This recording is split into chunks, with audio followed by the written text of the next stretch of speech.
Shalom, damai sejahtera, Om Swastiastu, Namo Buddhaya, salam kebajikan, rahayu untuk kita semua di ruangan ini.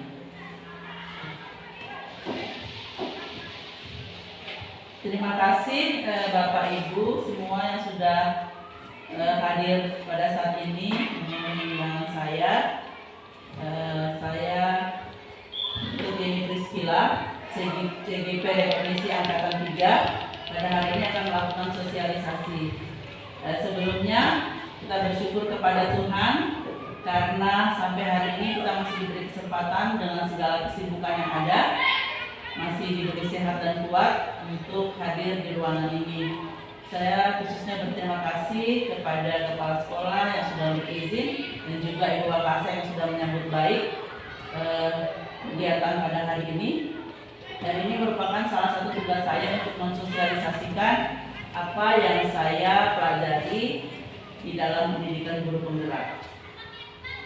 Baik Bapak Ibu, materi hari ini khusus tentang yang namanya budaya positif. Sebelum kita melanjutkan, mari kita tenangkan hati dan pikiran. Kita arahkan semua fokus untuk belajar. Jadi hadir secara utuh, baik dalam segala panca indera, perasaan dan hati kita, supaya pembelajaran atau kegiatan kita pada hari ini bermakna. Mungkin sebelumnya kita berdoa dulu ya, supaya enak suasananya. Mari Bapak Ibu, kita akan tunduk kepala dan kita doa berdasarkan kepercayaan dan agama kita masing-masing. Berdoa dipersilakan.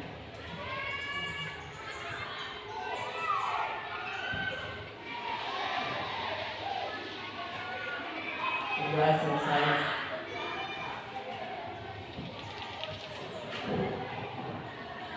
Baik, capaian umumnya pada kegiatan kali ini yaitu memahami konsep pendidikan menurut Ki Hajar Dewantara, dihubungkan dengan konsep budaya dan lingkungan positif di sekolah yang berpihak kepada murid. Yang kedua, melakukan evaluasi dan refleksi tentang praktik disiplin dalam pendidikan Indonesia secara umum untuk mendapatkan pemahaman baru mengenai konsep disiplin positif untuk menciptakan murid dengan profil pelajar Pancasila. Yang ketiga, memahami peran sebagai guru untuk membangun budaya positif dengan menerapkan konsep disiplin positif dalam berinteraksi dengan murid.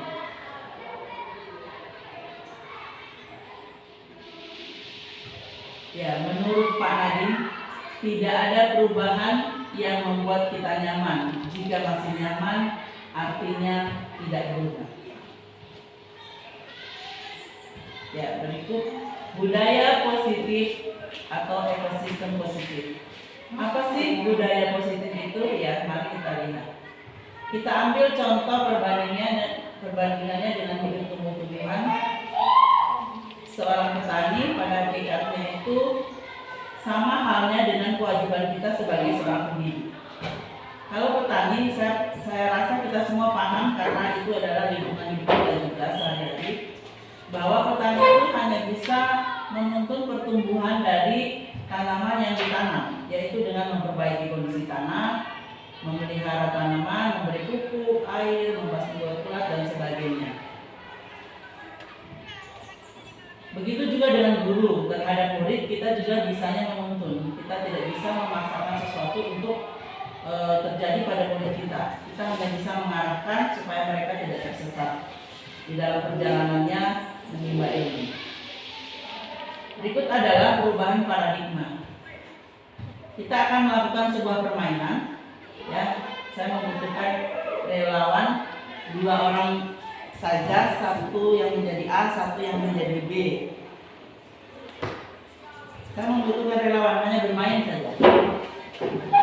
Siapa yang mau bermain silakan. Ya, mari Ibu Uci.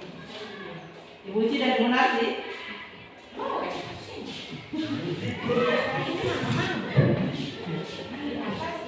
Ibu Uci, kemari dulu. Ibu Uci silakan menuliskan sesuatu apa saja di dalam kertas.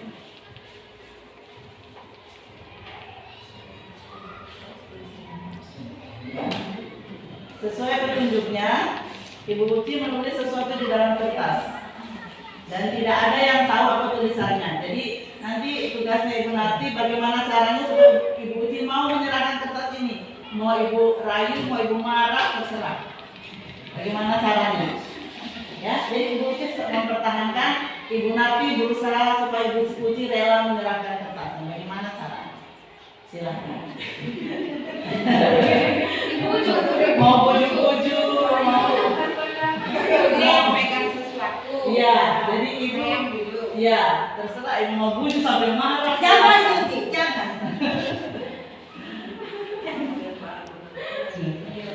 Nah, benda apa yang kamu pegang? Kertas. Berharga dengan seharga dengan dirimu? Tidak. Dibandingkan dengan tanggung jawabmu? Iya.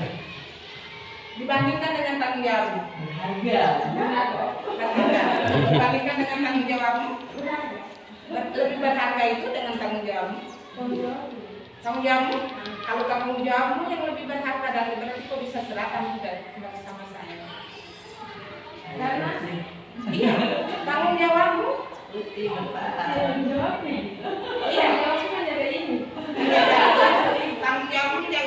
Tanggung jawabmu sekarang adalah bertanggung jawab kepada pimpinanmu. Bagaimana kamu sama pimpinan? Kan saya tanya tadi, itu yang kamu pegang lebih besar harganya daripada tanggung jawab. Kau bilang di bawah itu kami. Berarti lebih tanggung jawabmu itu sekarang sama pimpinan. Saya mau kasih lihat loyalitasmu sama pimpinan. Berarti kalau dinilai jadi guru, berarti kan tanggung jawabnya tak ada. Kalau kau tidak bisa serahkan itu, benda yang kau besarkannya lagi, benda yang kau pegang, kau bilang tadi lebih tidak tanggung jawabmu lebih besar daripada benda yang kau pegang. Sekarang kamu jadi guru, bentuk tanggung jawabmu lebih besar dari benda yang kau pegang. Berarti kan tanggung jawabmu besar, bisa kau serahkan barang ini sama saya. Mana loyalitasmu sama dia? Berarti kau termasuk guru yang bertanggung jawab. Kalau tidak bisa serahkan, memilih untuk tidak bertanggung jawab. Berarti notabene jadi guru tidak ada. Yang namanya tanggung jawab, mana yang lebih penting? Mending jangan usah jadi guru. Ya nak? Kau bilang benda itu lebih berharga daripada tanggung jawab. Tadi tanggung jawabmu lebih besar daripada benda itu yang kau pegang. Nah,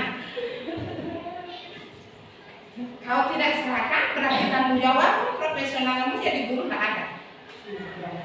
Dua, loyalitasmu sama pimpinan tidak ada.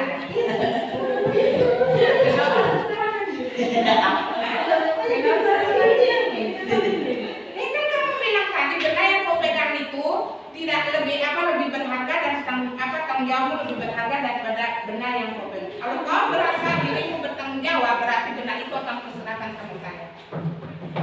Pilihan di kamu.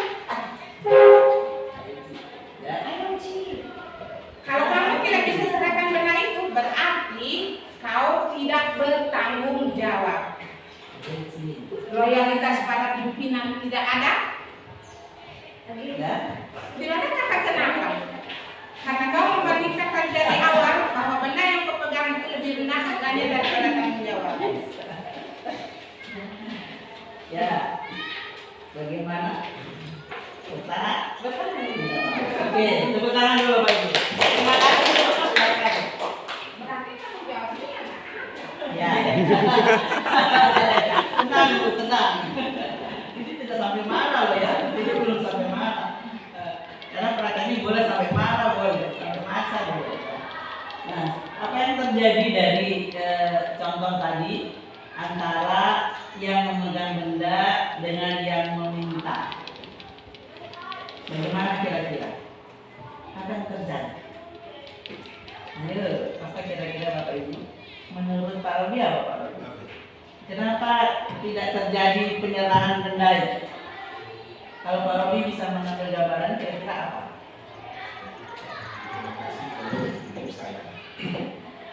Arti yang memegang benda itu dia bertanggung jawab dengan benda itu, dan mungkin dengan benda itu dia menganggap ini rahasia yang tidak perlu orang lain tahu.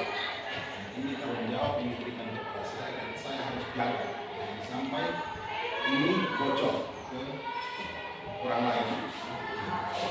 Baik, terima kasih Pak Robi. Ada lagi? Wayan mungkin Wayan saya kayaknya mau bilang sesuatu. Menurut Ibu Wayan kenapa? Terima kasih atas kesempatan yang diberikan. Menurut saya, si Ibu Uci ini dia bertanggung jawab pada dirinya sendiri, sehingga dia bersikeras mempertahankan apa yang dia pegang. Ya, saya kira itu. Terima kasih. Tanggung jawab ya.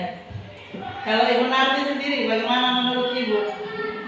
Saya awali dari pertanyaan saya, apakah benar itu lebih daripada dari tanggung jawabannya? Tidak. Berarti barang itu lebih rendah harganya daripada bentuk tanggung jawab. Kalau benar itu tadinya sudah ada kesepakatan bikin, berarti dia harus menerima yang harus dia beri itu. Sementara dari awal sudah dikatakan benar itu bahwa apa harganya pokoknya nilainya lebih rendah daripada bentuk tanggung jawab. Berarti saya nilai anak, kalau andai kata orang yang saya cerita tadi itu adalah anak murid, berarti saya nilai anak murid itu tidak bertanggung jawab atas apa yang dia bilang. Oke, baik, terima kasih ya. Terima kasih untuk pandangan Bapak Ibu semua. Kita lanjut ya. Kita lanjutkan. Nah, berikut adalah perubahan paradigma teori kontrol. Jadi tadi itu sebenarnya permainan tentang teori kontrol, ya, antara orang yang memaksa dengan orang yang bertahan itu adalah teori kontrol. Jadi selama ini sebenarnya itu adalah sebuah ilusi di mana guru itu bisa mengontrol guru. Itu sebenarnya sebuah ilusi. Kemudian kritik itu membuat orang merasa bersalah dapat menguatkan karakter. Kemudian bahwa semua penguatan positif efektif dan bermanfaat. Kemudian orang dewasa memiliki hak yang memaksa. Itu sebenarnya menurut teori kontrol itu adalah sebuah ilusi. Jadi sesungguhnya ya ilusi itu berarti dia tidak nyata sebenarnya. Pada kenyataannya tidak ada seorang pun bisa mengontrol orang lain. Itu kenyataannya. Ya, yang sesungguhnya. Mari kita lihat selanjutnya.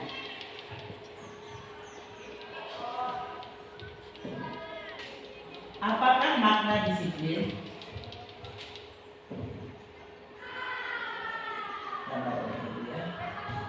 Ini dulu ya. Ya.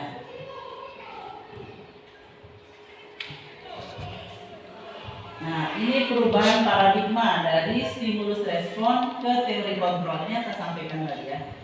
Kalau pada stimulus respon kita mencoba merubah orang agar berpandangan sama dengan kita.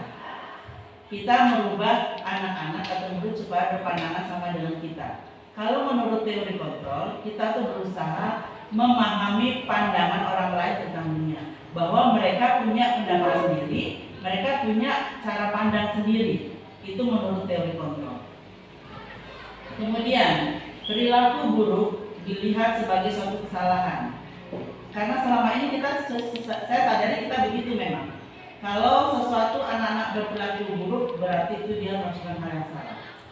Kalau menurut teori kontrol, semua perilaku ada tujuannya, ada yang melatar belakangi, ada alasannya. Jadi itu yang harus ditemukan. Nah, seringkali kita tidak melihat ke akar, kita hanya melihat di atasnya saja. Selanjutnya, orang lain menurut stimulus respon, orang lain bisa mengontrol kita.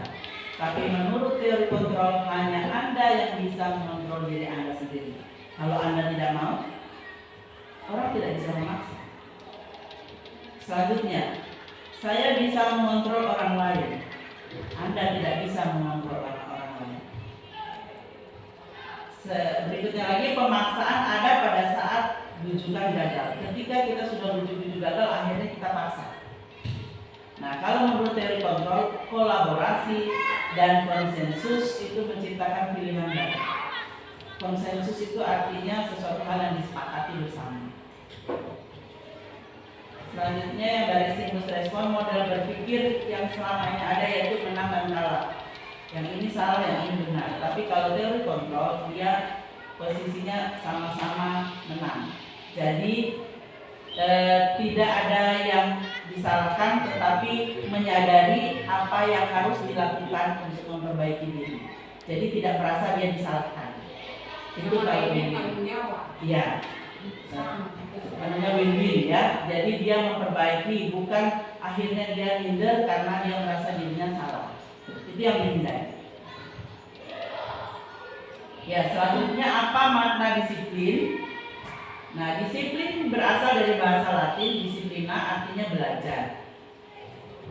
Kemudian makna asal kata dari ini berkonotasi dengan disiplin diri itu dari murid-murid Sokrates dan Plato. Disiplin diri membuat orang menggali potensinya menuju sebuah tujuan apa yang dia hargai.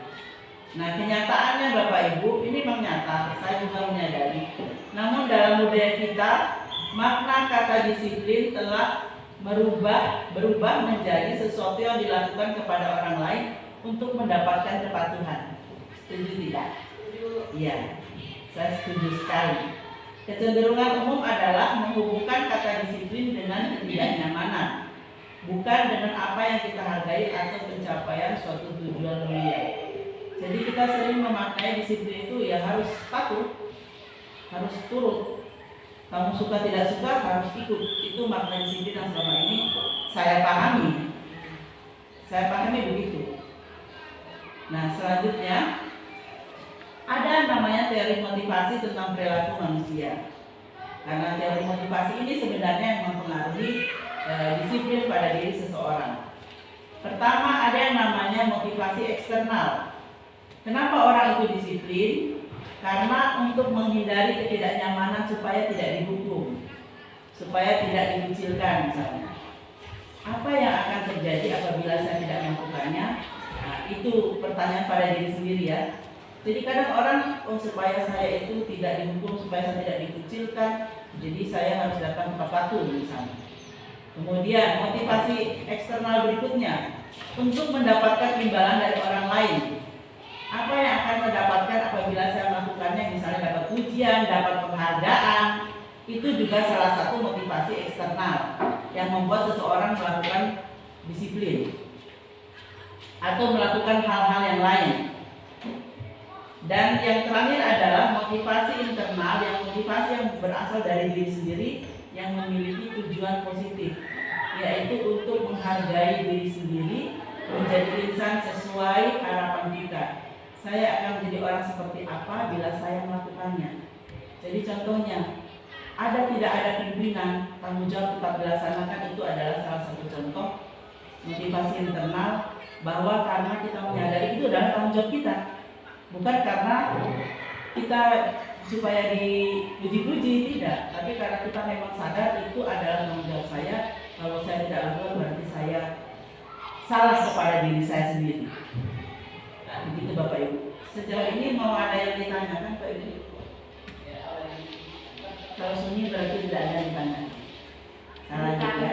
Ini masalah tanggung jawab. Seperti tadi kita mengajarkan untuk kita belajar bertanggung jawab pada diri sendiri. Andai kata itu dunia kita, diri kita, tidak ada penilaian terhadap pimpinan, bisa saja seperti itu, saya setuju. Tapi ini kan ada penilaian dari pimpinan. Untuk mendapatkan motivasi seperti tadi dibilang dapat penilaian yang bagus, dapat pujian. Ketika kita dapat nilai yang tidak bagus dari pimpinan kita, kan juga kita berontak. Ya, makanya Bu, kalau sudah ada motivasi internal, kita otomatis akan terima yang lain-lainnya, karena kita menyadari bahwa kita bersalah pada diri kita sendiri. Tapi kenyataannya kan ada yang bilang begitu. Iya, makanya sekarang mari kita pelajari supaya ada kesadaran pada diri sendiri. Ya. Selanjutnya, menurut Ki Hajar Dewantara sendiri, Bapak pendidikan, merdeka itu artinya tidak hanya terlepas dari perintah, tetapi cakap memerintah diri sendiri. Ini yang seringkali gagal pada kita, memerintah diri sendiri. Karena kita biasanya lebih takut kepada yang eksternal tadi ya, kita lebih takut kepada itu daripada kesadaran diri sendiri. Nah, yang akan saya perkenalkan kepada Bapak Ibu adalah hal ini tadi sesuai judulnya ya, budaya positif. Namanya positif itu pasti hal-hal yang baik, hal-hal yang benar. dan budaya itu pasti hal yang kita yakini dan yang kita lakukan setiap hari. Nah, pertama itu adalah peraturan kelas. Peraturan kelas akan terlaksana jika ada keyakinan kelas. Peraturan kelas akan terlaksana jika keyakinan kelas itu sudah tercipta.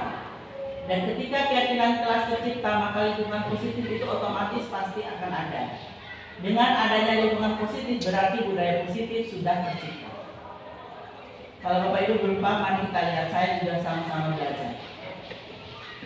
Apakah itu keyakinan kelas? Apakah itu hukuman? Apakah itu penghargaan? Mengapa tidak peraturan saja? Mengapa harus keyakinan kelas? Yang pertama, contohnya, mengapa kita memiliki peraturan harus menggunakan helm bila mengendarai kendaraan beroda dua? Terus mengapa kita memiliki peraturan 3M, menggunakan masker, mencuci tangan, menjaga jarak 1,5 meter ketika masa pandemi, bahkan sampai sekarang mungkin masih ada yang melakukannya. Kemudian mengapa kita memiliki peraturan harus datang tepat waktu pada waktu mengikuti pelatihan ataupun pada waktu sekolah. Nah, untuk mendukung motivasi intrinsik, kembali ke nilai-nilai atau keyakinan yang telah menggerakkan seseorang dibandingkan mengikuti serangkaian peraturan. Nah, peraturan ada, tapi ketika kita tidak sadar bahwa hal itu penting untuk kita, otomatis ini pasti tidak dilakukan. Walaupun peraturan itu ada, malah banyak yang sering mengatakan peraturan itu ada untuk dilanggar. Makanya dibutuhkan yang sekarang gencar-gencarnya disosialisasikan itu adalah budaya positif, karena kita sudah darurat hal itu, darurat untuk pendidikan Indonesia. Kesadaran diri itu belum ada, ya, kesadaran diri belum ada. Contohnya saja membuang sampah saja kesadaran dirinya belum ada. Beda dengan negara-negara yang sudah sadar bahwa kebersihan itu sangat penting, itu sudah sadar. Kalau belum sadar itu, ya seperti yang saya alami sehari-hari masih banyak kesadaran diri yang belum ada. Bagaimana cara membentuk keyakinan sekolah atau keyakinan kelas? Nah, pertama, persilakan warga sekolah atau murid-murid di sekolah atau di kelas untuk mencurahkan pendapat tentang peraturan yang perlu disepakati di sekolah atau di kelas. Kalau ini saya sudah mencoba, baru melakukannya di kelas 7A. Saya menyampaikan kepada anak-anak saya panggil dicoba, karena saya mulai dari kelas 7A. Kemudian setelah anak-anak berdiskusi, mencatat semua masukan-masukan para murid atau warga sekolah di papan tulis atau di kertas besar, di mana semua anggota warga kelas bisa melihat hasil curah pendapat. Karena kita juga mendidik anak-anak supaya berani mengungkapkan pendapatnya dan berani belajar untuk berpikir dengan kritis. Selanjutnya, susunlah keyakinan kelas sesuai prosedur pembentukan keyakinan sekolah atau kelas. Gantilah kalimat-kalimat dalam bentuk negatif menjadi positif. Ini contohnya. Ketika anak-anak itu mengusulkan jangan berlari di kelas atau di koridor, kita ganti berjalanlah di kelas atau di koridor.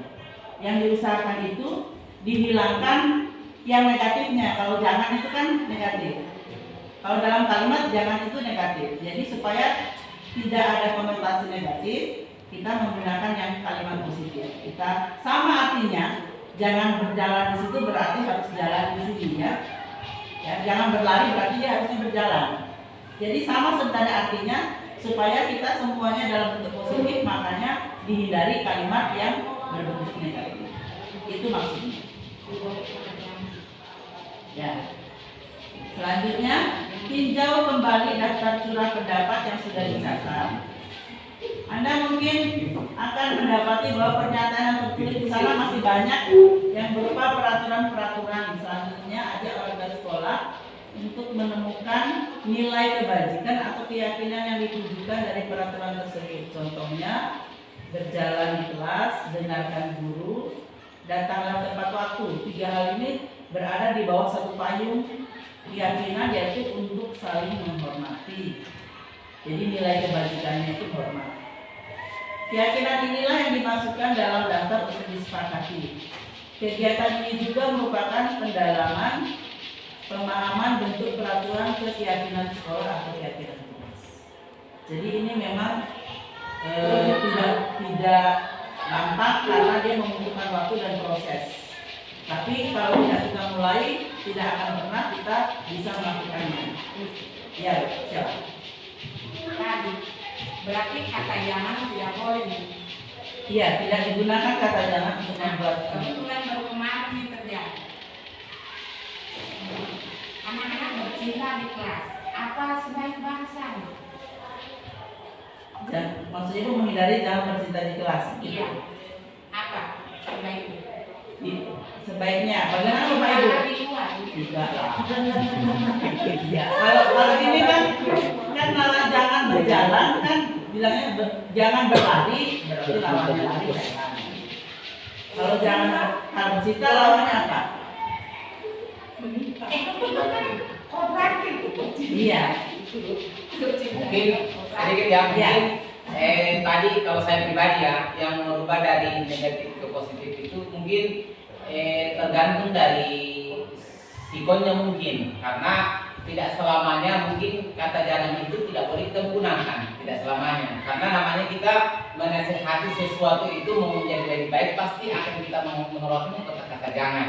Ya mungkin boleh saja mungkin tadi kayak dikatakan tadi boleh saja kita seperti itu, tapi mungkin lingkungan keadaannya kita ya macam kayak kita di sini yang dari masih yang masih beragam, kemudian anak-anaknya kita pokoknya belum cukup dewasa lah kita punya anak, jadi mungkin hanya di tempat-tempat tertentu yang misalkan kalau di kota-kota besar yang memang mereka sudah paham betul tentang makna-makna kalimat itu. Makanya Pak Ahmad terima kasih Pak Ahmad ya. Makanya ini kan budayanya positif. Jadi untuk mengenalkan itu makanya kita pelan-pelan. Contohnya saya di kelas 7A begitu saya juga sampaikan. Mari kita akan menghindari kata ini. Mari kita coba cari kata lain. Misalnya seperti yang 3 macam ini kita pengennya apa? Saling menghormati. Terus seperti kalau kerjakan tugas tepat waktu dan sebagainya, tidak boleh tidak mengerjakan PR dan sebagainya, kita pakai apa? Semua siswa semua siswa mengerjakan tanggung jawab, kewajibannya dengan penuh tanggung jawab. Contohnya begitu.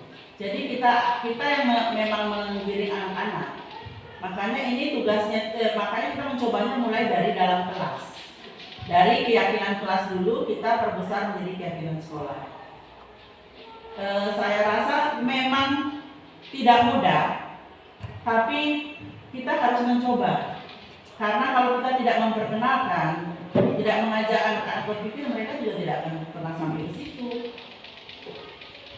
Ini hal besar. Saya juga mengatakan, saya juga melotot belajarnya, dan saya mencoba. Jadi saya ajak berkomunikasi anak-anak kelas 7A, malah sempat saya video.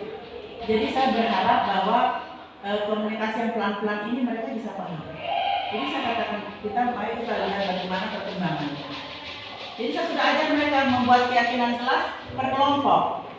Habis itu kita diskusi bersama. Kemudian kita sudah pasang yang ditulis anak-anak. Mari kita coba. Ya, saya memperkenalkan, nanti bisa kita pikirkan karena ini PR ke depan. Kita kan kebetulan sudah di akhir semester, jadi menurut saya pas-pas kita belajar bersama. Ya, selanjutnya langkah berikutnya yaitu tinjau ulang keyakinan kelas atau sekolah secara bersama-sama. Seharusnya setelah beberapa peraturan telah disatukan menjadi beberapa keyakinan, maka jumlah butir pernyataan keyakinan akan berkurang. Sebaiknya keyakinan sekolah itu tidak terlalu banyak. Tidak banyak, 3 sampai 7. Kalau terlalu banyak nanti sulit untuk diingat. Karena bisa mencakup banyak hal, misalnya saling menghormati atau menghargai sesama teman itu mencakup banyak hal. Kemarin juga kami berbicara, termasuk tidak menyebut nama orang tua, tidak mengejek dan sebagainya, itu sudah masuk saling menghargai. Iya, karena sudah darurat ya.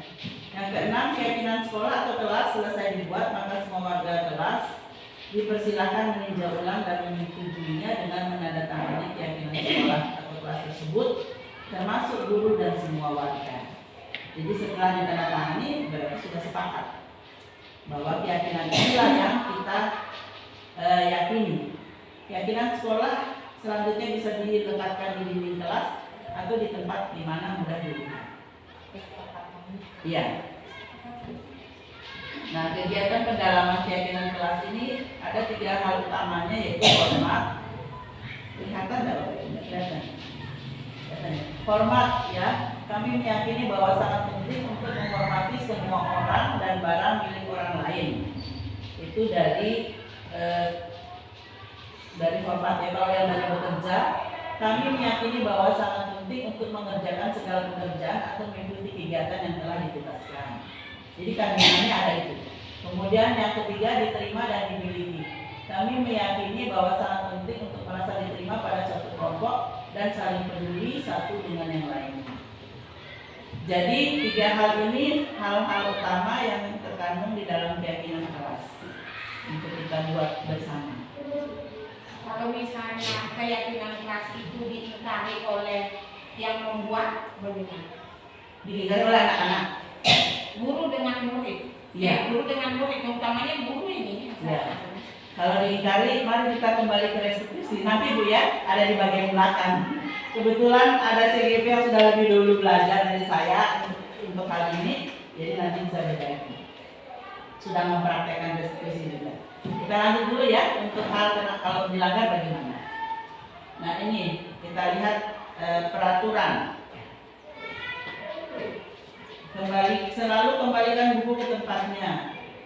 Contoh-contohnya Bapak Ibu ya, dilarang mengganggu orang lain. Hadir di sekolah 15 menit sebelum pembelajaran dimulai. Dilarang melakukan kekerasan. Dilarang menggunakan narkoba.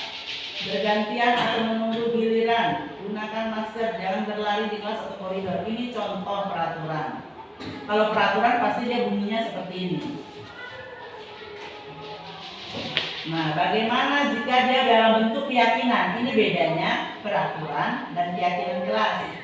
Jika dia berbentuk keyakinan berarti yang nomor 1 ini disebut tanggung jawab. Yang nomor 2 ini disebut menghormati orang lain dan diri sendiri. Yang ketiga ini menghormati orang lain, komitmen pada tujuan. Yang keempat, keselamatan, menghormati orang lain. Yang kelima ini kesehatan. Yang keenam, menghormati orang lain dan kesabaran. Yang ketujuh, kesehatan dan keselamatan. Yang kedelapan, keselamatan dan keamanan. Nah, makanya seperti tadi, 3 hal bisa menjadi satu payung. Beberapa hal bisa menjadi satu payung. Diucapkan dengan satu misalnya saling menghargai, contohnya, ya. Jadi bedanya peraturan dan keyakinan kelas adalah seperti ini contohnya. Boleh lanjut? Nah, untuk membuat itu Bapak Ibu, kita juga perlu memperhatikan kebutuhan dasar manusia. Terutama ketika kita menangani kasus-kasus anak-anak ya. Ada 5 kebutuhan dasar manusia. Ya, kebutuhan dasar manusia yang paling riskan itu adalah bertahan hidup. Bertahan hidup. Tidak ada manusia yang tidak suka bertahan hidup kecuali sudah putus asa. Kemudian cinta kasih sayang, rasa memiliki dan dimiliki. Adakah yang tidak senang disayang? Ada ya. Semua orang ingin disayang. Baik disayang temannya ataupun disayang keluarganya. Apalagi yayang. Kemudian yang tertawa itu Marcel. Kemudian penguasaan. Jadi penguasaan ini adalah seperti punya apa Ibu? Penguasaan dia punya hak untuk melakukan sesuatu ya, itu penguasaan. Contohnya ya, kemudian selanjutnya kesenangan. Setiap orang tuh pasti punya kebutuhan untuk bersenang-senang, ya. Tidak ada yang tidak ingin bersenang-senang. Kita saja sering minta healing-healing, minta liburan. Mendengarkan musik saja itu sudah bersenang-senang. Makan makanan yang kita suka juga sudah bersenang-senang. Selanjutnya yang kelima yaitu kebebasan. Setiap kita, tidak ada kita yang suka dikekang. Pasti kita juga suka bebas melakukan apa yang kita inginkan. Mungkin pada hal-hal tertentu memang kita membatasi diri, tapi lebih banyak kita melakukan keputusan dengan kehendak kita sendiri. Nah, ini kebutuhan dasar manusia. Ini contoh. Tahun ini Doni genap berumur atau berusia 17 tahun. Ia senang sekali ketika ayahnya mulai mengajarkan cara menyetir mobil. Setiap akhir pekan ia berlatih menyetir. Ia terlihat senang sekali berlatih sampai akhirnya ia bisa menyetir mobil dengan baik dan lancar. Ketika ibunya bertanya kepada Doni, apa yang membuat dia ingin bisa menyetir mobil? Ketika jawaban Doni adalah seperti ini, kebutuhan apa yang dia penuhi? Ini contoh jawaban Doni. Menyetir mobil itu seru. Itu berarti kesenangan. Biar bisa jalan-jalan naik mobil sama teman-temanku, begitu kata Doni. Itu cinta dan kasih sayang. Aku merasa bangga dan keren, penguasaan, ya. Kemudian aku senang bisa pergi ke tempat-tempat yang aku suka, kebebasan. Ya, kebetulan di sini kebutuhan dasarnya hanya 4 yang dia penuhi, karena itu yang dia penting. Kan karena tidak ada bertahan hidup kan tidak ada di situ ya, tidak ada. Jadi tidak semua. Biasanya orang melakukan sesuatu itu karena ada kebutuhan dasarnya belum terpenuhi. Bisa 5, bisa 3, bisa 4, bisa 2, bisa 1, tergantung.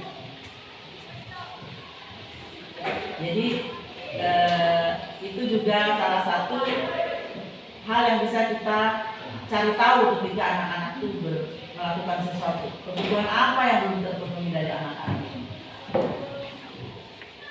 Nah, dihukum oleh penghargaan. Penghargaan itu pengaruhnya jangka pendek dan jangka panjang. Pada jangka pendek itu pasti sangat-sangat berarti, tapi lama-kelamaan bisa jadi itu tidak berarti lagi. Contohnya kalau yang kemarin kebetulan kami berbagi, anak-anak TK itu mau masuk kelas, kalau dia mau baris rapi dikasih bintang. Ya mungkin awalnya senang aja pakai bintang, lama-lama dia juga bosan dikasih bintang terus. Nah itu karena pengaruh dari eksternal bukan internal. Tapi ketika gurunya menyampaikan anak-anak, ada guru TK yang sudah menerapkan ini ya, jadi dia sudah tidak kasih bintang lagi disampaikan anak. Kalau berbarisan rapi itu menjauhkan dari kecelakaan, tertabrak dengan teman, jatuh dan sebagainya. Sehingga anak-anak itu tidak lagi dikasih bintang sudah tahu berbaris rapi. Itu contoh pada anak kecil. Penghargaan itu menghukum. Penghargaan mengurangi ketempatan. Ini menurut teori ya, penghargaan tidak efektif, penghargaan merusak hubungan. Karena biasanya orang kalau nggak ada penghargaan tidak mau melakukan. Jangan Betul saya. kan biasanya ada begini, ya, ada pelajaran ini ceritanya, ada sertifikatnya nggak? Kalau nggak ada nggak mau, misalnya gitu. Itu salah satu contoh. Nah, sekarang kita melihat kalau ini hukuman atau sanksi atau konsekuensi. Saya ajak berpikir dulu Pak Ibu. Mencatat 100 kali di dalam buku kalimat saya tidak akan terlambat lagi karena terlambat ke sekolah. Ini sanksi atau hukuman atau konsekuensi. Karena beda loh Bapak Ibu, hukuman, sanksi dan konsekuensi itu. Iya, ternyata beda. Saya pikir sama-sama saja, ternyata beda. Menurut Bapak Ibu yang pertamanya hukuman atau sanksi? Sanksi. Kalau yang kedua, lari mengelilingi lapangan basket 2 kali karena terlambat hadir di sekolah. Hukuman. Yang ketiga, hukuman. Yang keempat, konsekuensi. Yang kelima,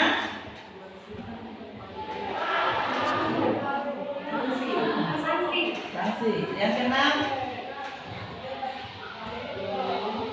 hukuman. Yang ketujuh, saya ya aja, mari kita buka. Ya, yang mana itu? Cari tahu dulu apa itu. Ya. Sekarang setelah ini baru kita cari tahu apa itu hukuman, apa itu sanksi. Ya. Ternyata nomor 1 itu hukuman, nomor 2 hukuman, nomor 3 hukuman, nomor 4 dan 5 itu sanksi, nomor 6 hukuman, nomor 7 itu sanksi. Nah, apa bedanya hukuman dan sanksi? Apa kira-kira Bapak Ibu kalau dari melihat kasus ini? Apa bedanya? Satu saja, tidak usah banyak-banyak. Apa bedanya hukuman dan sanksi? Menurut Bapak Ibu, pemahamannya Bapak Ibu? Kalau melihat dari contoh yang ada. Kalau hukuman itu supaya bilang sesuatu baik, nanti dia sanksi. Itu kan menghentikan kata buat kita. Kira-kira apa bedanya? Guru bahasa Indonesia biasanya pintar, ini apa bedanya guru bahasa Indonesia? Bedanya hukuman dan sanksi. Kalau sanksi dan konsekuensi sama. Sama, sanksi atau konsekuensi sama. Kalau sanksi atau konsekuensi itu mungkin akibat dari perbuatan yang dia bikin. Nah, Terus itu sebab akibat. Kalau hukuman berarti apa namanya, aturan yang dia Langgar. ya, dan dilanggar. sesuatu apa namanya, beban yang diberikan. Jangan bahasa tinggi Pak. Kalau hukuman itu ya misalkan seperti contohnya tadi itu ya, misalkan dia apa namanya, dia lambat, hukumannya berarti misalkan angkat sampah, konsekuensinya berarti dia lambat masuk pelajar. Gitu. Nah itu. Oke, kita lihat sama-sama atau masih mau didiskusikan dulu? Lihat saja ya, supaya tidak penasaran. Nah, bedanya hukuman dan sanksi. Hukuman itu sesuatu yang menyakitkan harus terjadi, sedangkan sanksi sesuatu yang harus terjadi. Ya, terus efeknya itu ya, kemudian membuat anak sakit fisik maupun hati untuk jangka waktu yang lama, membuat anak merasa tidak nyaman dalam jangka waktu pendek, itu konsekuensi. Kemudian anak membenci kedisiplinan, anak menghargai disiplin. Karena konsekuensi itu berasal dari apa Bapak Ibu? Sesuatu yang sudah disepakati. Jadi sesuatu yang sudah disepakati sebelumnya, kalau kamu terlambat kamu harus cuci WC. Jadi anak-anak sudah tahu, misalnya kalau terlambat itu harus cuci WC. Nah itu. Kemudian paksaan, ya ini anak mungkin kalau hukuman ya ini stimulus tanggapan. Kemudian mendorong anak menyakiti diri sendiri kalau hukuman efeknya ya. Mendorong anak agar mudah menyesuaikan diri. Konsep diri yang buruk, konsep diri yang baik.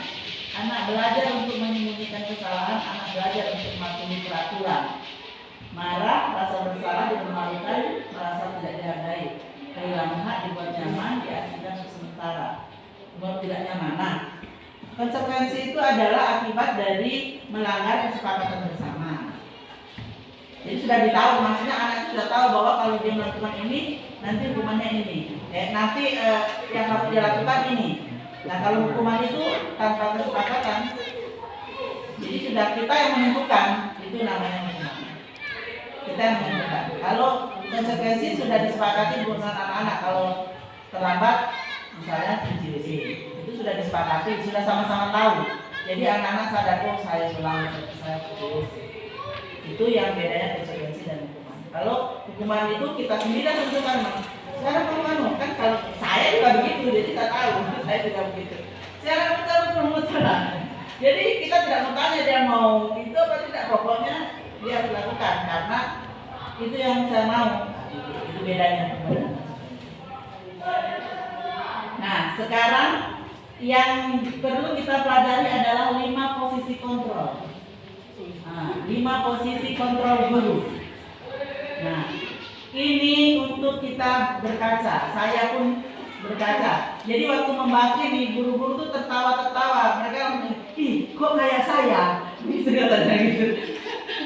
Jadi kami itu tertawa-tertawa karena seperti melihat diri sendiri ya Bapak Ibu ya.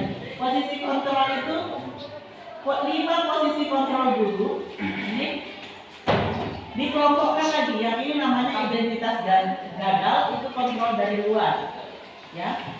Kemudian ini identitas berhasil, kontrol dari luar juga. Nah, ini identitas berhasil, kontrol diri. Jadi ada 3 pembagiannya. Posisi kontrol guru sebagai apa? Ada 5 kontrol guru. Pertama sebagai penghukum, kedua sebagai pembuat orang merasa bersalah, ketiga sebagai teman, keempat sebagai pemantau, kelima sebagai manajer. Nah, ciri-cirinya ini sudah ada Bapak Ibu. Jadi apa yang diperbuat guru-guru kalau menghukum? Menghardik, menunjuk, menyakiti, menyindir. Contoh perkataan gurunya, kalau kamu yang melakukan lagi, awas ya, rasakan. Saya senyum-senyum sendiri juga. Hasilnya memberontak, ya, menyalahkan orang lain dan lebih terlebih lagi jadi berbohong anak-anak. Nah, ini kaitan dengan dunia berkualitas. Murid meletakkan guru di luar dunia berkualitas. Murid berkata, biarkan saja, nanti juga marah-marah lagi. Dampak pada murid mengulangi kesalahan. Kita sudah temui anak ulang kesalahannya, sudah beberapa kali dimarah, dihukum, tetap ulang. Pembuat rasa bersalah, dia lebih cenderung berceramah dan mengatakan, seharusnya kamu melakukan ini, ibu kecewa karena kamu begini-begini. Ya, kamu seharusnya sudah tahu ibu lelah sekali mengatakan, ibu stres dengan saya juga. Kemudian menyembunyikan, menyangkal dan berbohong, ini hasilnya.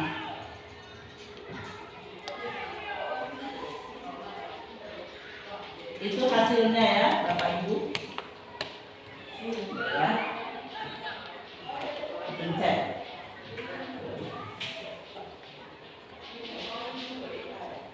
Nah,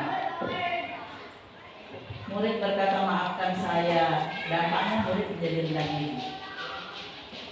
Kemudian berlaku sebagai teman, posisi kontrolnya, membuat alasan-alasan untuk muridnya. Contohnya, ayolah lakukan memilih guru. Masa kamu tidak mau? Ingat ya, ibu pernah bantu. Kasihan kan kalau ibu nanti dimarah sama kepala sekolah. Saya. Kemudian ini hasilnya adalah ketergantungan. Murid meletakkan guru sebagai orang yang sangat penting di dunia berkualitas. Jadi murid bilang, saya pikir bapak atau ibu teman saya, ternyata begitu. Ya, dampaknya pada murid lemah, tidak mandiri dan tergantung. Nah, posisi positif, ini posisi yang berhasil ya dia. Ini pemantau, yang paling dekat dengan manajer ini pemantau. Menghitung dan mengukur, itu guru yang guru lakukan. Apa peraturannya? Menyesuaikan diri bila diawasi, itu hasilnya. Kemudian murid meletakkan guru, peraturan dan hukum di dunia berkualitas. Murid berkata, berapa banyak bintang yang saya harus peroleh, berapa halaman yang harus saya tulis. Menitik beratkan pada sanksi atau hadiah. Nah, kalau pemantau ini pada sanksi atau hadiah. Yang ini yang paling dekat dengan manajer, karena yang paling ideal dari semuanya ini adalah menghargai diri sendiri dalam bentuk posisi kontrol sebagai manajer. Mengajukan pertanyaan-pertanyaan. Contohnya, apa yang kita yakini, apa yang bisa kerjakan untuk memperbaiki masalah itu. Jadi anak itu yang ditanyakan, anak yang melakukan kesalahan. Apa yang sudah kita sepakati atau kita yakini bersama? Apa yang kamu bisa lakukan untuk memperbaiki? Menguatkan pribadi. Kemudian kaitannya dengan dunia berkualitas, murid meletakkan dirinya sebagai individu yang positif dalam dunia berkualitas. Murid berkata, bagaimana caranya saya bisa memperbaiki keadaan. Kemudian dampaknya mengevaluasi diri, bagaimana cara memperbaiki diri. Jadi dampaknya ini di sini. Yang kita perhatikan paling penting itu adalah dampak-dampaknya dari apa yang kita lakukan. Kalau saya sudah menjadi semuanya ini 1, 2, 3, 4. Sekarang mau belajar dan ini. Semua sudah pernah saya coba. Kemarin kami diskusi bagaimana untuk kan ini tidak gampang. Iya, tapi usahakan belajarlah, berusahalah. Sejelek-jeleknya pemantau. Sejelek-jeleknya di pemantau. Begitu disampaikan dan usahakan di manajer. Jadi kalau lari sedikit melenceng ya ke pemantau manajer. Jangan kembali ke sini. Jangan kembali ke sini. Ya, selanjutnya. Ya, bergerak antara peraturan, pemantau, konsekuensi hadiah, nilai-nilai manajer memperbaiki yang diidealkan. Nah, kita belajar dulu dari nada suara apa yang disampaikan dari sebuah pesan kalau kita berbicara. Kata-kata itu akan sampai 10%. Nada suara sampai 35%. Bahasa nonverbal, bahasa tubuh itu lebih parah. Sampainya adalah 55% kepada orang yang bertuju. Jadi kita kalau bicara dengan orang pasti kita lihat juga dari raut mukanya, dari gestur tubuh, kita tahu orang ini bosan, orang ini marah, orang ini tidak suka, menganggap enteng, bisa kita lihat dari bahasa tubuh walaupun dia tidak mengucapkannya. Nah, tadi yang pertanyaan Ibu Nati di sini Bu, kita akan menggunakan restitusi. Ya, apa itu restitusi? Ini biasa disebut segitiga restitusi. Restitusi adalah proses menciptakan kondisi bagi murid untuk memperbaiki kesalahan mereka, sehingga mereka bisa kembali pada kelompok mereka dengan karakter yang lebih kuat. Jadi bisa kembali karakter yang lebih kuat, bukan dia menjadi merasa bersalah dan rendah diri. Ya, itu yang dihindari. 9 ciri-ciri restitusi adalah sebagai berikut. Pertama, bukan untuk menebus kesalahan, namun untuk belajar dari kesalahan. Yang kedua, memperbaiki hubungan. Karena ini yang sulit. Apalagi setelah berkelahi dan berhantam anak-anak yang memperbaiki hubungan ini, kita membutuhkan waktu. Karena harus sadar dia salah, harus rela dia memaafkan, itu yang proses yang membutuhkan waktu. Yang ketiga, tawaran bukan paksaan. Jadi restitusi itu bersifat tawaran bukan paksaan. Yang keempat, restitusi menuntun untuk melihat ke dalam diri si pelaku sendiri. Restitusi mencari kebutuhan dasar yang mendasar tindakan. Apa kira-kiranya kebutuhan dasar yang belum terpenuhi sehingga dia melakukan hal tersebut? Itu maksudnya. Dari 5 kebutuhan dasar manusia yang sudah saya tayangkan tadi. Yang keenam, restitusi diri adalah cara yang paling baik. Yang ketujuh, restitusi berfokus pada karakter bukan tindakan.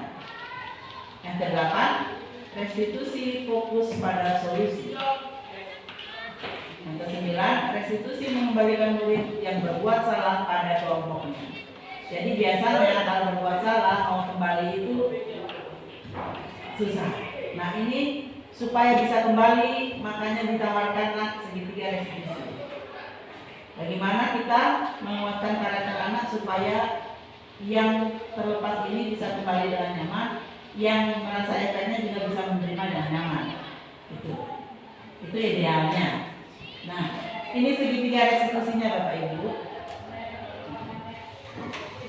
Hal yang dilakukan kenapa disebut segitiga? Karena ini ya, menstabilkan identitas, validasi tindakan yang salah, dan menanyakan keyakinan. Gitu ya.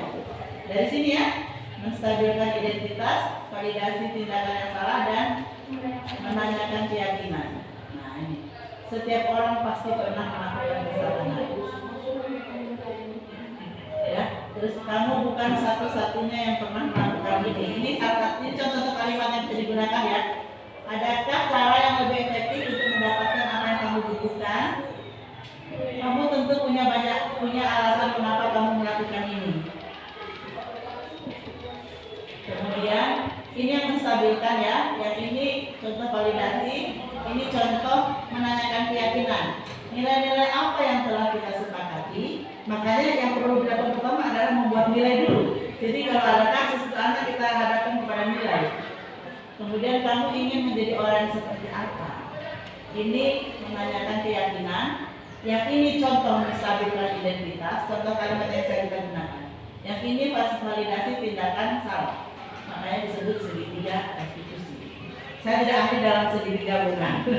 Yang saya tahu semua menyampaikan begini segitiga. Jelas, komitmen begini kan kamu sudah tahu bahwa intinya itu ditanyakan itu seperti itu.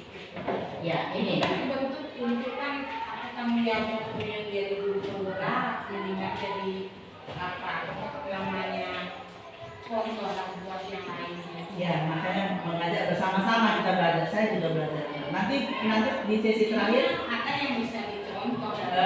nanti boleh di-sharing nanti Ibu Uli, karena dia sudah mempraktekkan segitiga restitusi. Untuk membuat anak yang merasa gagal, ini menstabilkan identitas ya Bapak Ibu. Untuk membuat anak yang merasa gagal karena berbuat salah menjadi positif terhadap dirinya. Gurunya berkata, berbuat salah itu hal yang manusiawi. Tidak ada manusia yang sempurna. Bapak Ibu juga buat salah, kita bisa menyelesaikan permasalahan. Ini contoh-contoh kalimat yang bisa digunakan untuk menstabilkan identitas. Selanjutnya, untuk memvalidasi tindakan yang salah, ini membantu siswa mengenali kebutuhan dasar yang ingin dipenuhi ketika melakukan kesalahan. Pada dasarnya, setiap tindakan manusia tujuannya adalah memenuhi kebutuhan dasarnya. Nah, ini contoh-contoh kalimat yang bisa digunakan. Kamu bisa saja melakukan hal yang lebih buruk, tapi kamu tidak melakukannya, kan? Selanjutnya, menanyakan keyakinan kelas. Nah, anak melihat kesalahannya dihubungkan dengan norma sosial dan nilai-nilai yang mendasari manusia berinteraksi dengan orang lain. Nah, guru bisa berkata, apa nilai yang kita percaya di sekolah atau di kelas kita? Nilai-nilai universal apa yang telah kita sepakati? Ya, kelas ideal itu seperti apa? Kita sudah diberi contoh, nanti kita coba-coba ya. Kemudian ini, nah, intervensi selama 30 detik ini juga contoh-contoh pertanyaan yang bisa kita gunakan. Apakah kamu ingin berbuat lebih baik? Apakah saat ini kamu sudah menjadi orang yang sedang menginginkan? Apakah kamu bisa mengubah kegiatan atau perilaku kamu saat ini menjadi sikap yang lebih membantu? Memang Bapak Ibu, anak-anak kita ini berasal dari latar belakang yang berbeda ya. Memang latar belakang yang berbeda, didikan dari rumahnya itu berbeda, dan seringkali kita melihat sendiri usianya masih seperti anak SD kelakuannya. Nah itu makanya saya menyatakan tadi tugas yang sangat berat untuk kita ini ketika kita mengajarkan anak belajar untuk berpikir, memikirkan dirinya, memikirkan keinginannya apa. Jadi ya mau tidak mau kita harus berusaha mencoba dengan pelan-pelan, supaya sekolah kita juga bisa menerapkan budaya positif seperti yang sudah saya sampaikan dari tadi ini ya Bapak Ibu. Nah, untuk segitiga restitusi itu adalah merupakan cara menangani siswa yang berkasus. Jadi cara menangani siswa berkasus. Cara menangani siswa berkasus. Jadi Ibu Uli ini sudah selesai pembelajarannya, dia sampai di modul 3.3 sudah habis. Jadi sudah juga menyerahkan tugas bagaimana melakukan segitiga restitusi. Jadi saya mau persilahkan dulu Ibu Uli untuk sharing apa yang Ibu Uli lakukan, bagaimana hasilnya, bagaimana prosesnya, supaya kita juga punya sedikit gambaran. Boleh Bapak Ibu ya, nanti sambil makan pisang goreng, pisang gorengnya selesai digoreng. Sepertinya belum semua. Boleh Bu Aini kalau gimana? Iya, bisa. Silakan Ibu Uli dengan hormat membagikan di depan supaya bisa dilihat wajahnya.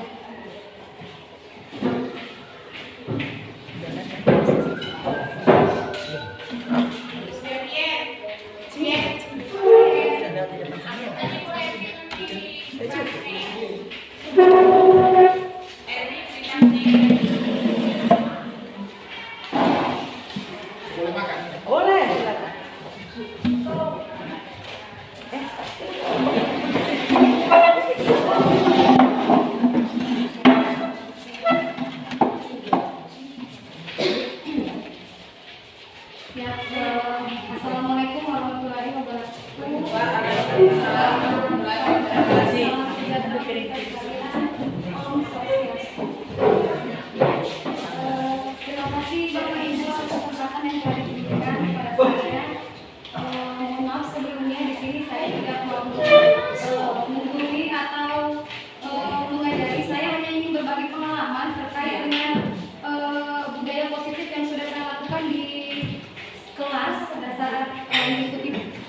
pendidikan guru penggerak ini, alhamdulillah saya sudah melewati modul ini ya, ini modul 1.4 pendidikan guru penggerak. Ya, ini memberikan saya kesempatan untuk berbagi pengalaman terkait bagaimana menangani atau menerapkan restitusi itu di sekolah. Nah, restitusi itu tadi kan adalah menangani masalah siswa, kasus. Selama ini kita sebagai guru mungkin banyak menghukum, memberikan sanksi dan sebagainya.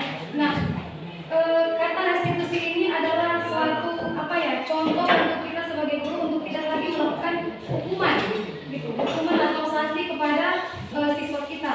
Kemarin saya melakukan restitusi ini di kelas 9, ada anak kelas 9 yang tidak pembelajaran PKN pada saat itu. Nah, di situ kebetulan saya sebagai hari depan jadwal piket guru. Jadi saya yang menangani kasus si anak ini. Jadi saya melakukan 3 tadi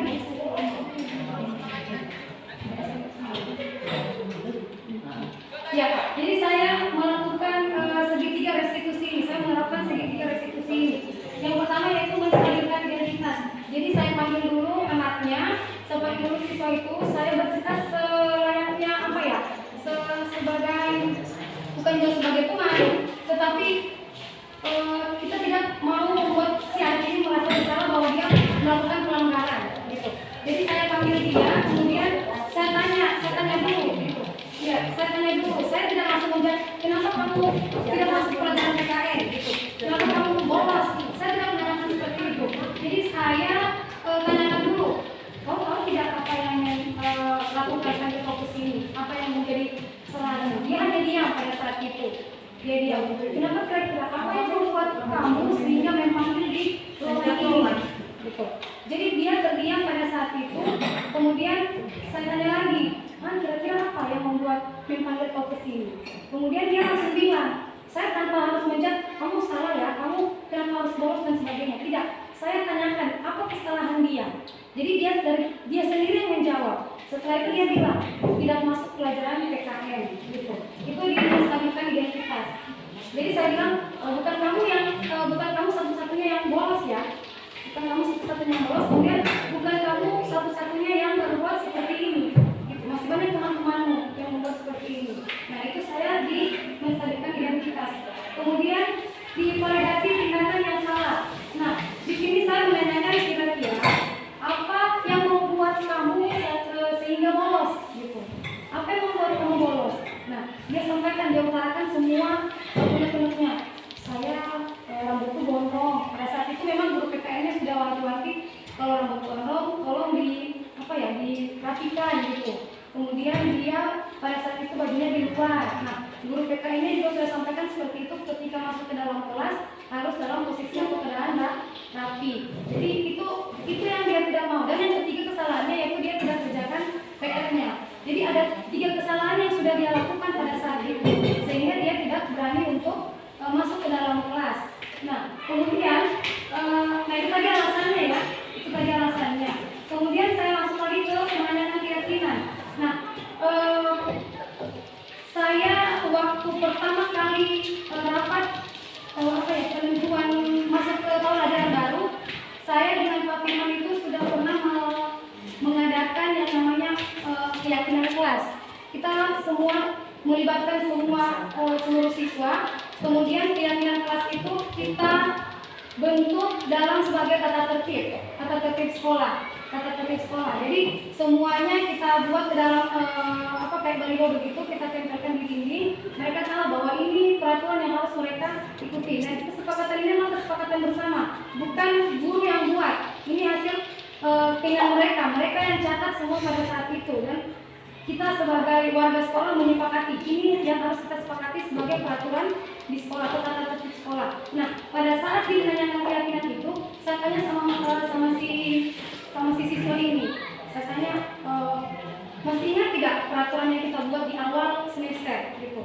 Masih ingat tidak peraturan? Nah, dia jawab harus disiplin, kemudian datang tepat waktu, kemudian masuk sesuai dengan jadwal dan sebagainya. Dia jawab semua itu. Berarti setidaknya keyakinan itu dia pahami, dia tahu, tetapi Nah, di sini kita sebagai guru melakukan restitusi ini untuk tidak menghakimi dia ini, tidak menghujat dia bahwa kamu salah, tidak. Jadi di restitusi ini kita mengajar mereka untuk meyakini untuk mengakui kesalahannya. Setelah itu kita buat kira-kira apa yang akan dilakukan ke depan. Itu muncul di menanyakan keyakinan. Di setelah menanyakan keyakinan mereka sebutkan atau mereka jawab keyakinan-keyakinan yang sedang mereka sepakati, dan itu merupakan kesalahan mereka. Nah, setelah itu saya tanya lagi, kira-kira apa yang akan kamu lakukan ke depannya? Nah, saya tidak langsung bilang, harus begini, tidak. Jadi saya tanyakan kembali lagi sama si anak, kira-kira apa yang akan dia lakukan? Nah, dia menjawab pertama dia akan minta maaf sama guru PKN-nya itu. Kemudian yang kedua, dia tidak akan melanggar peraturan yang sudah dibuat bersama. Nah, setelah dia menyampaikan apa yang akan dia lakukan, saya tanya lagi, kira-kira kapan akan kamu berubah? Kapan akan kamu laksanakan apa yang kamu bilang itu? Dia bilang begitu. Jadi saya tanyakan seperti itu. Kemudian dia bilang, insya Allah pertemuan berikutnya saya akan masuk di pelajaran PKN dan saya akan meminta maaf. Insya Allah saya akan minta maaf itu di hari Kamis sama guru PKN ini. Berarti di hari Kamis masuk lagi guru PKN. Kemudian saya tanya lagi, untuk tata tertib itu kapan kira-kira kamu akan laksanakan? Apa yang akan kamu terapkan kembali? Dia bilang insya Allah saat ini juga dan seterusnya. Dan seterusnya. Cuman memang melakukan restitusi ini tidak semudah membalikkan telapak tangan. Kita harus pelan-pelan, kita masih tetap berproses. Jadi selama ini setelah saya mengikuti pembelajaran pendidikan guru penggerak ini, saya belajar untuk tidak memberi hukuman lagi. Jadi saya panggil untuk melakukan restitusi ini, menanyakan kira-kira apa alasannya, kemudian kira-kira kapan kamu akan berubah, kapan akan kamu terapkan setelah kamu mengetahui keyakinan yang sudah kita sepakati bersama. Jadi itu sih yang kemarin sudah saya lakukan pada saat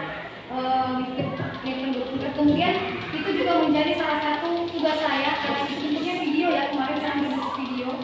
Itu adalah bentuk salah satu tugas yang saya unggah di LMS pada saat itu. Jadi mulai dari situ saya sudah pelan-pelan belajar untuk tidak lagi melakukan hukuman, melakukan restitusi lagi sekarang. Jadi itu sih sebenarnya. Nah, dan intinya Bapak Ibu, memang perlu kita buat yang namanya kesepakatan kelas.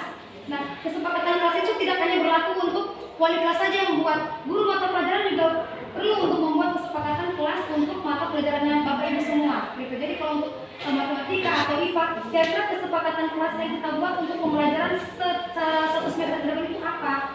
Tanyakan sama anak-anak. Mereka yang memberikan masukan atau memberikan ide, kemudian kita sepakati bersama. Saya sudah terapkan juga di kelas 8 pada saat seandainya itu kan kita di kelas itu yang Ibu bilang atau saya juga dapat seperti itu, yang maksudnya buat kesepakatan kelas. Tapi kan misalnya kesepakatan kelas tadi yang pulang Ibu bilang tidak ngegas dan bawah tidak ngegas. Atau pada akhirnya saya bilang, misalnya anak-anak itu yang tidak tuntas itu, apakah itu termasuk konsekuensinya atau hukumannya? Misalnya Romeo, nah, itu maksudnya. Toh juga pada akhirnya guru itu tidak memberikan ini sudah di kelas ini misalkan. Maksudnya toh juga ada nilai yang tidak betul, maksudnya bukan tidak betul, tidak sesuai dengan kesepakatan anak yang dia buat. Dengan ibu, dengan kita dengan guru, apakah itu bentuk konsekuensi atau bentuknya hukuman? Ya itu tadi kembali lagi kita menggunakan yang namanya restitusi, segitiga restitusi. Kita tanya secara personal, artinya bagaimana kira-kira kalau terus misalnya itu berlangsung secara terus menerus ini sampai di akhir titik akhirnya itu sudah kesepakatan itu tidak kita peroleh, akhirnya yang menjadi konsekuensi atau hukuman? Konsekuensi. Nah, di sini berarti kita libatkan lagi keberhasilannya di mana? Ya. Yang bisa kita ukur, apakah kita keberhasilannya dari guru atau dari murid yang bisa kita ukur?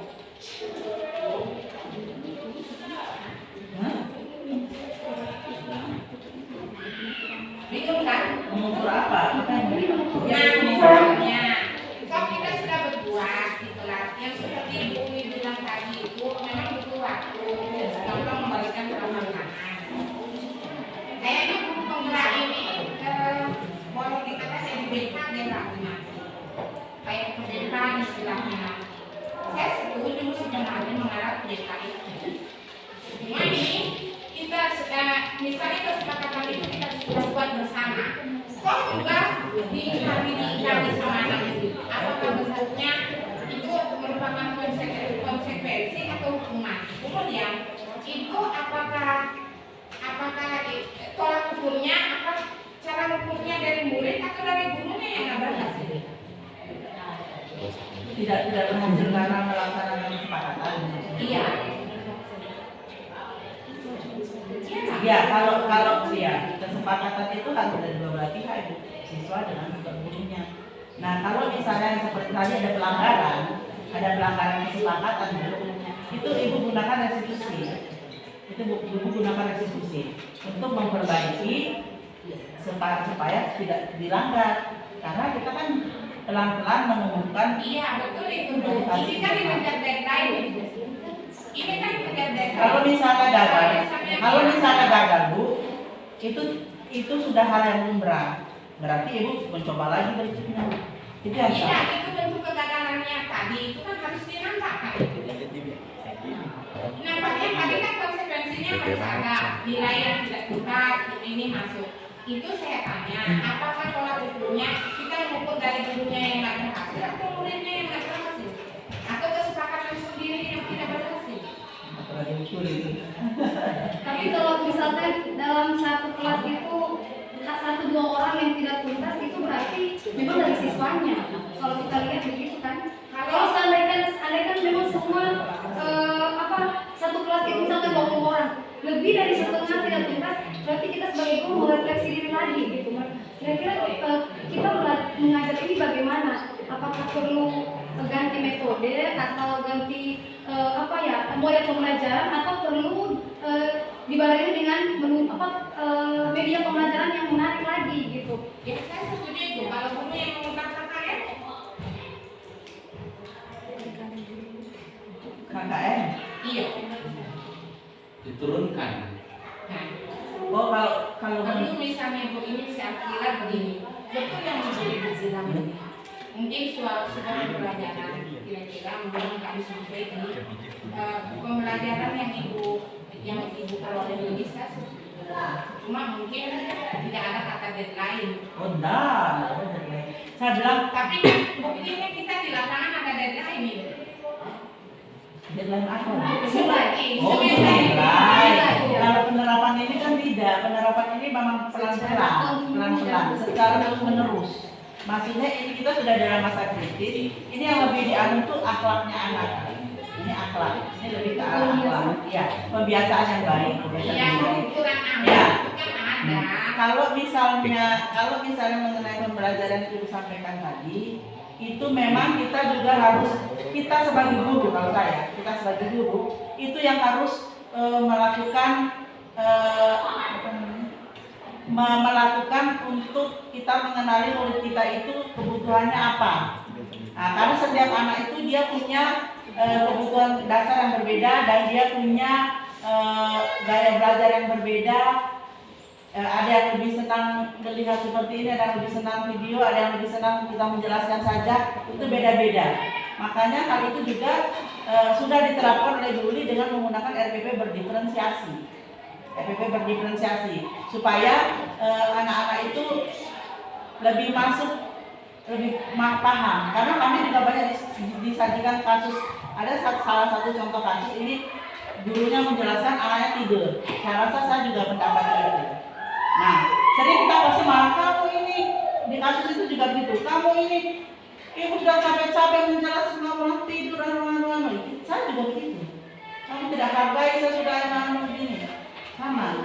Nah, ya kalau kita menggunakan restitusi itu kita juga akan mengenali kebutuhan apa dari anak ini yang belum terpenuhi. Ada kasus yang begitu, ternyata anak ini dia tidak memperhatikan pelajaran karena orang tuanya berpisah, jadi dia jengkel, dia malas mau belajar. Nah, itu salah satu ada faktornya. Itu makanya kenapa hukuman itu dihindari, karena setiap tindakan manusia itu pasti ada tujuannya, ada alasan di belakangnya. Itu yang sering kita tidak gali. Kita cuma lihat depannya aja dan kita sudah klaim, saya begitu juga. Kita sudah, kamu pasti begini, padahal saya nggak tahu apa yang terjadi dengan dirinya sebenarnya. Mungkin dia tadi malam begadang dan sebagainya. Nah, itu sebenarnya restitusi ini supaya kita lebih mengenali murid, supaya kita bisa menghargai setiap keunikan murid, membantu dia lebih menikmati belajar sesuai dengan kebutuhannya dia. Jadi dikelompok-kelompokkan. Ada itu tes-tesnya untuk itu. Ada tesnya untuk itu. Namanya tes apa? Tes iya, ada asesmen diagnostiknya. Bisa dicari di Google banyak.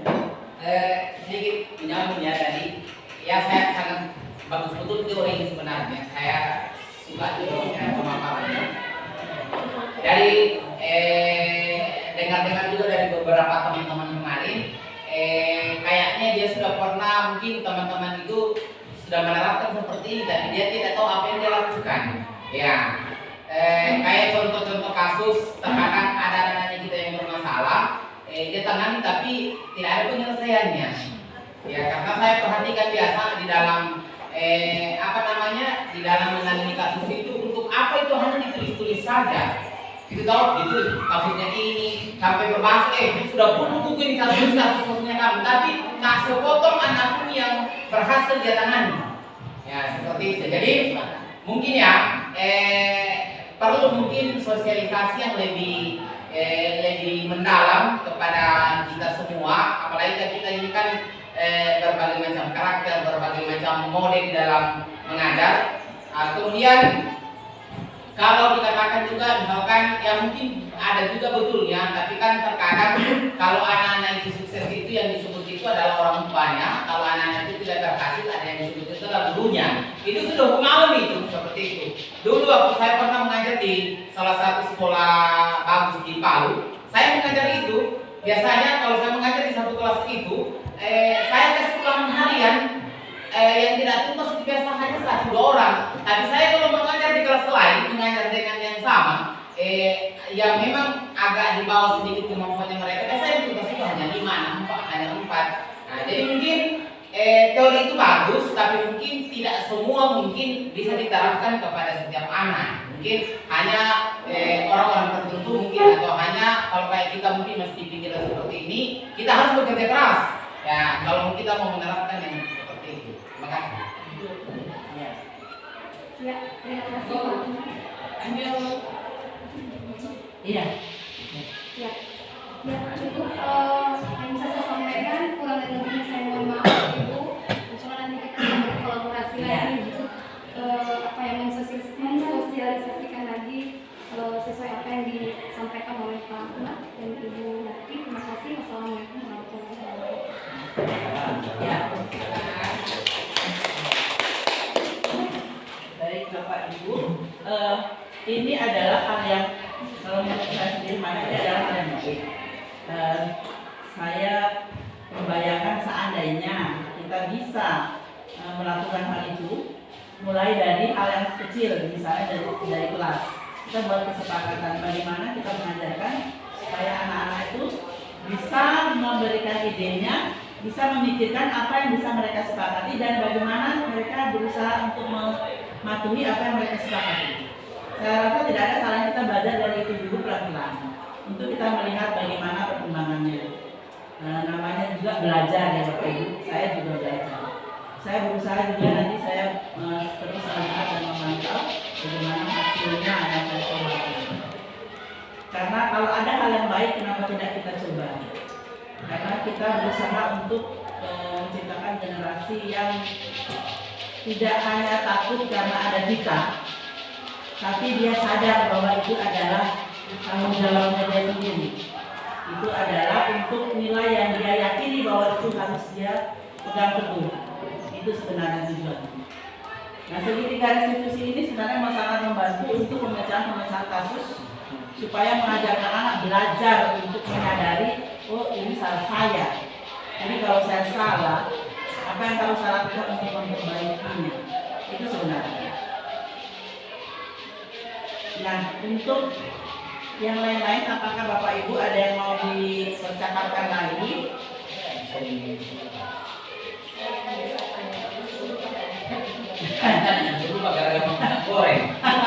Silakan menikmati pisang gorengnya. Saya tidak bisa bekerja sendiri, terus terang Bapak Ibu. Saya tidak bisa bekerja sendiri.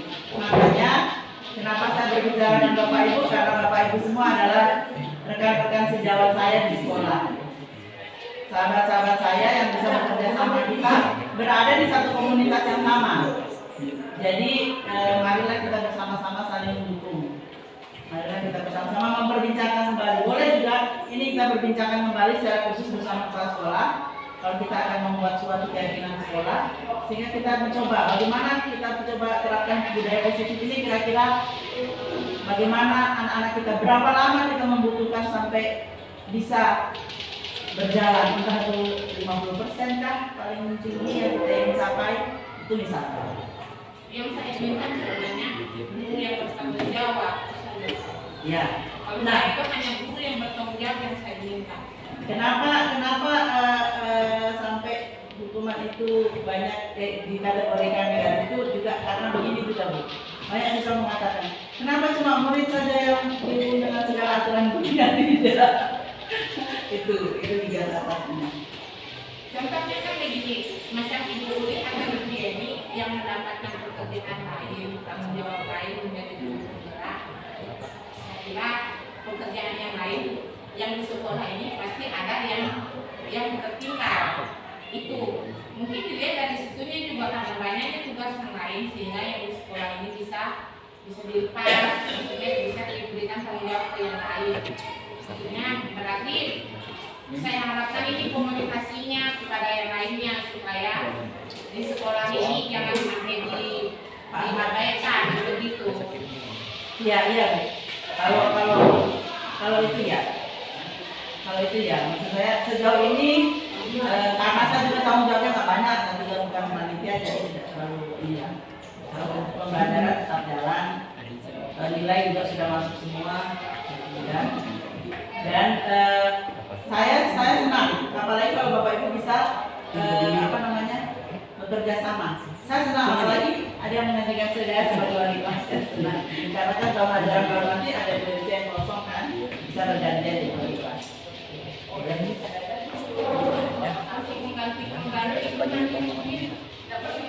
Iya, maksud saya kan ada yang sudah lowong karena kemarin kita kelasnya kan cuma 2 bulan, sebelumnya kan 3.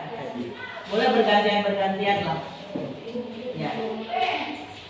Bapak Ibu, karena kita sudah sampai di penghujung kegiatan, jadi kita akan melakukan refleksi.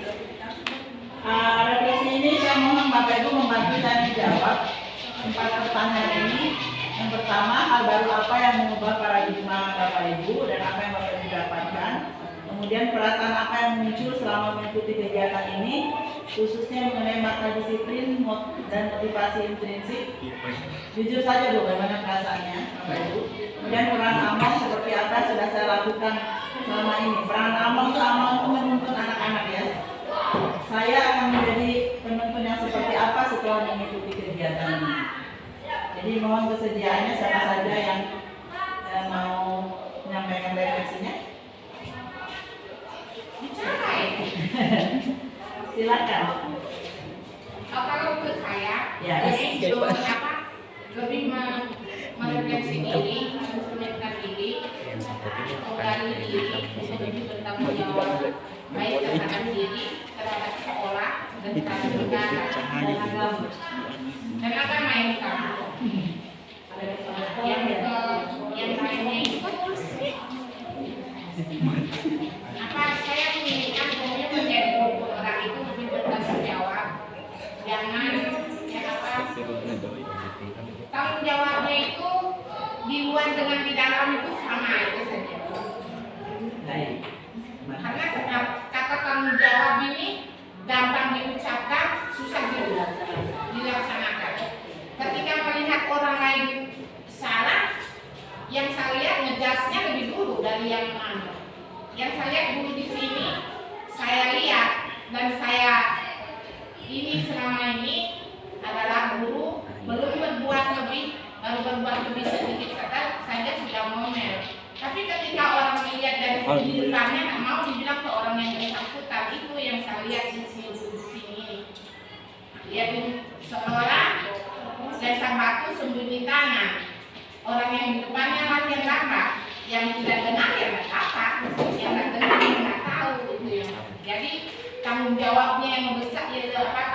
suami itu yang kami butuhkan untuk menjadi guru penggerak, bisa menggerak, bisa memotivasi untuk yang lainnya untuk lebih maju, untuk mencerdaskan anak bangsa. Bisa. Terima kasih. Terima kasih Bunda. Ada lagi? Bapak Ibu?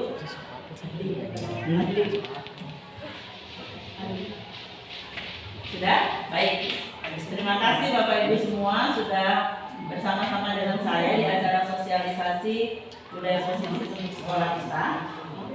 Semoga kedepannya kita bisa bekerja sama dengan bekerja sama yang sesungguhnya, saling mendukung, saling memotivasi, saling menegur, sehingga kita bisa bersama-sama bertumbuh bersama, membawa sekolah kita ke arah yang lebih baik. Karena kalau bukan kita, siapa lagi? Karena kita adalah guru-guru yang ada di sini. Baik, dengan demikian berakhir sudah kegiatan kita untuk segala salah kata, salah ucap, untuk tutur yang tidak baik atau ketika saya tidak berkenan mohon dimaafkan. Wassalamualaikum warahmatullahi wabarakatuh. Salam sejahtera, Om Santi Santi Santi. Terima kasih.